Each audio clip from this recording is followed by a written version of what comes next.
करायचं काय?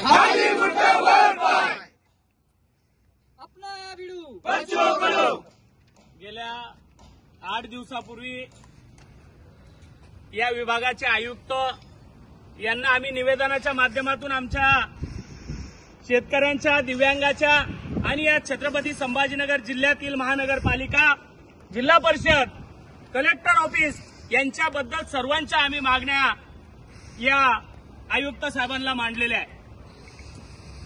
गेल्या 9 ऑगस्टला छत्रपती संभाजीनगरमध्ये बच्चूभाऊ कडू यांच्या नेतृत्वामध्ये विराट असा मोर्चा आपण बघितला असेल, तरी देखील या सरकारने या आमच्या शेतकऱ्यांच्या, दिव्यांगांच्या, कामगारांच्या मागण्या मान्य केल्या नाही आणि जोपर्यंत या सर्व मागण्या मान्य होत नाही तोपर्यंत छत्रपती संभाजीनगर शहरातील शिवाजीनगर येथे बिना पाण्याची टाकी आहे त्या टाकीवरती आम्ही चढलेलो आहे आणि उद्या सकाळी मराठवाडा मुक्ती संग्राम दिन आहे आणि सकाळी 7 वाजेला मुख्यमंत्र्यांच्या हाताने आपल्या छत्रपती संभाजीनगर येथे ध्वजारोहण होणार आहे।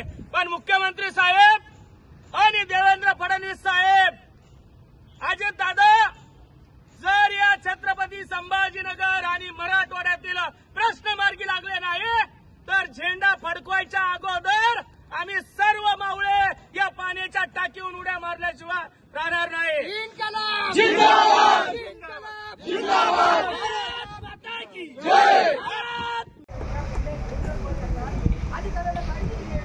पण ऐका, तुमचं जर समाधान नाही झालं ना तर आम्ही तुम्हाला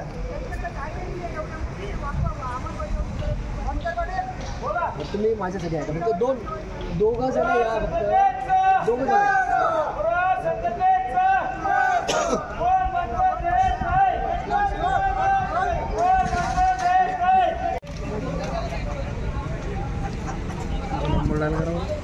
कशाला ओळखीचं न्यूज चॅनल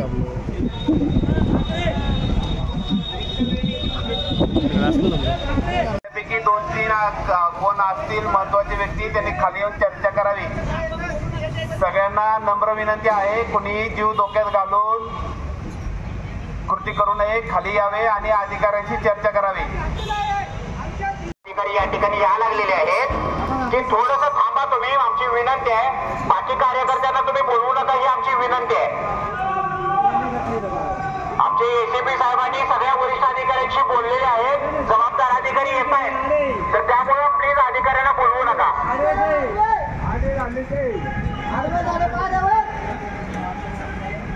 अधिकारी निघून गेले तर काय होणार नाही म्हणा, दिवसभर थांबायला लागेल म्हणा इथं।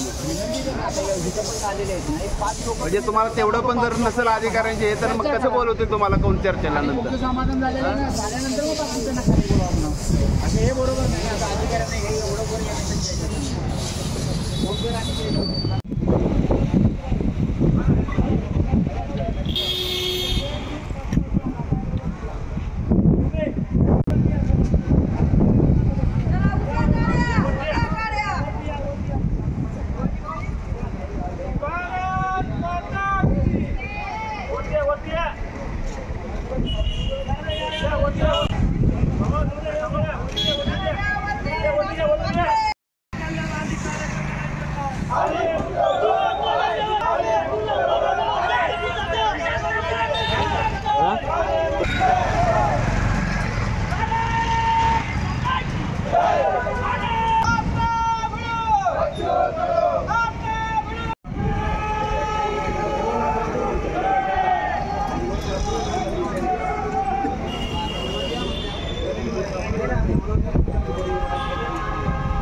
काय सांगाल? गेल्या 3 तासापासून आपण वर चढलेला काय मागणी आहे? गेल्या 8 दिवसापूर्वी विभागीय आयुक्त साहेबांना आम्ही निवेदन दिलं होतं आणि शेतकऱ्यांच्या, कामगारांच्या, दिव्यांगांच्या, शेतमजुरांच्या अशा अनेक मागण्या घेऊन, शहरातल्या स्वच्छतेच्या अशा अनेक मागण्या घेऊन आम्ही विभागीय आयुक्त साहेबांना निवेदन दिलं होतं की 17 तारखेपर्यंत जर आपण आमच्या मागण्यावरती विचार केला नाही आणि मागण्यांवरती प्रश्न जे आमचे मार्गी लावले नाही तर येणाऱ्या 16 तारखेला जोपर्यंत सीएम छत्रपती संभाजीनगर 17 सप्टेंबरला आपल्या ध्वजारोहण करेल तोपर्यंत आम्ही तीव्र आंदोलन करू। आणि आम्ही आज सकाळच्या जवळपास 3 तासापासून छत्रपती संभाजीनगर शहरातील शिवाजीनगर पाण्याच्या ज्या टाकीमध्ये कुठल्याही प्रकारचं पाणी नाही अशा टाकीवरती चढून आंदोलन करतो आहे। गेले 3 तास होऊन अजूनही प्रशासनाला कुठलाही घाम फुटलेला नाही आणि प्रशासन आमच्या सोबत चर्चा करण्यासाठी आलेलं नाही। आतापर्यंत पोलीस डिपार्टमेंटच इथं पोहोचलेलं आहे। येणाऱ्या सकाळच्या 6 वाजेपर्यंत जर आमच्या प्रश्नावरती मार्ग काढला नाही तर झेंडा मुख्यमंत्र्याच्या हाताने जो 17 सप्टेंबरचा ध्वजारोहण होणार आहे त्याच्या 1 तासाच्या अगोदर आम्ही सर्व कार्यकर्ते इथून पाण्याच्या टाकीवरून उड्या मारल्याशिवाय राहणार नाही। शेतकऱ्यासाठी आमचा जीव गेला तरी चालेल पण हे शेतकऱ्यांना न्याय मिळाला पाहिजे, अपंगाला न्याय मिळाला पाहिजे अशी मागणी घेऊन आम्ही आंदोलन करत आहोत। मी सुधाकर शिंदे, प्रहार जिल्हाध्यक्ष, छत्रपती संभाजीनगर।